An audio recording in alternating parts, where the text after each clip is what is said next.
നമുക്കറിയാം E D എന്നുള്ള നമ്മുടെ രാജ്യത്തിൻ്റെ സുപ്രധാന നമുക്ക് ഈ അഴിമതി നിരോധനം മറ്റു കാര്യങ്ങൾ അന്വേഷിക്കുന്ന ഒരു കേന്ദ്ര സർക്കാർ ഏജൻസിയാണ്. നമ്മുടെ രാഷ്ട്രത്തിൻ്റെ ആവശ്യത്തിനാണ് അവർ പ്രവർത്തിക്കുന്നത്.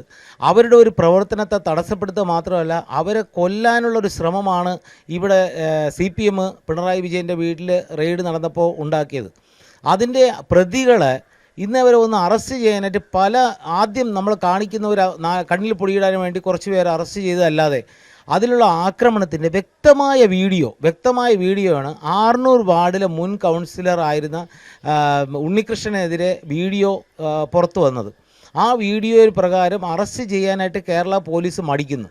അദ്ദേഹത്തിന് ഒളിവിൽ താമസിക്കുന്ന അവസരം നൽകുന്നു. പക്ഷേ അദ്ദേഹം പകൽ സുഖമായിട്ട് ആർന്നൂർ വാർഡിൽ നടക്കുന്നുണ്ട്. അദ്ദേഹത്തിന് അറസ്റ്റ് ചെയ്യാൻ കാണിക്കുന്നില്ല. എന്തുകൊണ്ട് ഇദ്ദേഹത്തിന് അറസ്റ്റ് ചെയ്യുന്നില്ല? ഇദ്ദേഹത്തിൻ്റെ ആർന്നൂർ വാർഡിലെ ഒരു ഗുണ്ടാ പ്രവർത്തനം പോലെ തന്നെ ആയിരുന്നു കൗൺസിലറായിട്ട് വർഷങ്ങൾ നടത്തിക്കൊണ്ടിരുന്നത്. അദ്ദേഹത്തിൻ്റെ പല പ്രവർത്തനങ്ങളും അഴിമതി നിറഞ്ഞതായിരുന്നു. അതിൻ്റെ പ്രവർത്തന ഫലമായി അദ്ദേഹത്തിൻ്റെ വലിയൊരു അഴിമതി പല കേസുകളും ഞാൻ കേസ് കൊടുത്തതാണ്. കോടതിയിൽ കേസ് നിലനിൽക്കുന്നുണ്ട്. അഴിമതിയുടെ ഈ ആർന്നൂർ വാർഡിൽ വെള്ളക്കെട്ടിന് കാരണമാക്കിയത് ഇദ്ദേഹത്തിൻ്റെ അഴിമതി പ്രവർത്തനങ്ങളാണ്.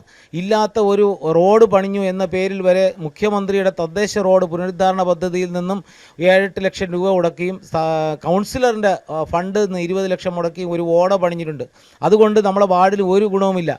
ഇങ്ങനെ അഴിമതിയും രാഷ്ട്രീയ പ്രവർത്തനവും മറയാക്കി വെച്ചിട്ടുള്ള ഇദ്ദേഹത്തിന് EDയുടെ വനിതാ ഉദ്യോഗസ്ഥരുള്ള സ്ത്രീകൾ ഉൾപ്പെടെയുള്ള വനിതാ ഉദ്യോഗസ്ഥരെയാണ് ആക്രമിക്കുന്ന അദ്ദേഹത്തിൻ്റെ വീഡിയോ രംഗം വന്നിട്ടുള്ളത്.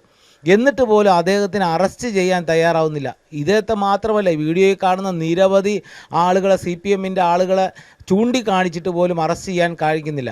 ഇദ്ദേഹത്തെ സംരക്ഷിക്കുന്നത് ആരാണ്? ഇവിടുത്തെ പ്രതിപക്ഷ കക്ഷികൾ എന്തുകൊണ്ടാണ് ഇതിലൊരു മൗനം പാലിക്കുന്നത്? UDF ഇന്ന് അധികാരത്തിൽ വന്നിട്ട് പോലും ഇവർക്ക് വേണ്ട ED ഉദ്യോഗസ്ഥരെ ആക്രമിച്ചവരെ അറസ്റ്റ് ചെയ്ത് കേന്ദ്ര സർക്കാരിന് ഹാൻഡ് ഓവർ ചെയ്യുന്നില്ല. എത്രയും പെട്ടെന്ന് കേന്ദ്ര സർക്കാർ ഇതിനൊരു നടപടി സ്വീകരിച്ച് നമ്മളെ ഈ ED ഉദ്യോഗസ്ഥരെ ഇനിയെങ്കിലും കേരളത്തിലൊരു ED ഉദ്യോഗസ്ഥരെ ഇത് ഒരു പാഠമായിട്ടിരിക്കണം. നമ്മുടെ രാജ്യത്തിൻ്റെ പ്രവർത്തനങ്ങൾക്കായിട്ട് വരുന്ന അത്തരം ഉദ്യോഗസ്ഥരെ ആക്രമിക്കാനോ കൊല ചെയ്യാനോ ഉൾപ്പെടുന്നവരെ അവരെ നീതിക്ക് മുന്നിൽ കൊണ്ടുവന്ന് കനത്ത ശിക്ഷ തന്നെയാണ് വാങ്ങിച്ചു കൊടുക്കേണ്ടത്. അതാണ് നമുക്ക് ഈ അവസരത്തിൽ എനിക്ക് പറയാനുള്ളത്. ഈ ആർന്നൂർ ഉണ്ണികൃഷ്ണൻ CPMൻ്റെ മുൻ വാർഡ് കൗൺസിലറാണ്. അദ്ദേഹം ഇത്ര പകൽ അദ്ദേഹത്തിനെ ഈ ED ഉദ്യോഗസ്ഥരെ ആക്രമിച്ചിട്ട് അദ്ദേഹം സുഖമായിട്ട് നടക്കുകയാണ്. എത്രയും പെട്ടെന്ന് അദ്ദേഹത്തെ അറസ്റ്റ് ചെയ്ത് നമുക്ക് ഈ നീതി ലഭ്യമാക്കണം. ED ഉദ്യോഗസ്ഥരെ ഇനി ഒരാൾ പോലും ആക്രമിക്കാത്ത രീതിയിൽ ഒരു നീതി നമുക്ക് അദ്ദേഹത്തിന് ലഭ്യമാക്കണം. നമ്മളെ രാജ്യത്തിന് ഇത്തരം ED ഉദ്യോഗസ്ഥരെ ആക്രമിക്കുന്നവർക്ക് എന്താണ് ശിക്ഷ ലഭിക്കുന്നതെന്ന് ഇദ്ദേഹത്തെ പോലുള്ളവരെ അറസ്റ്റ് ചെയ്ത് തുറങ്കിലടക്കുകയാണ് വേണ്ടത്.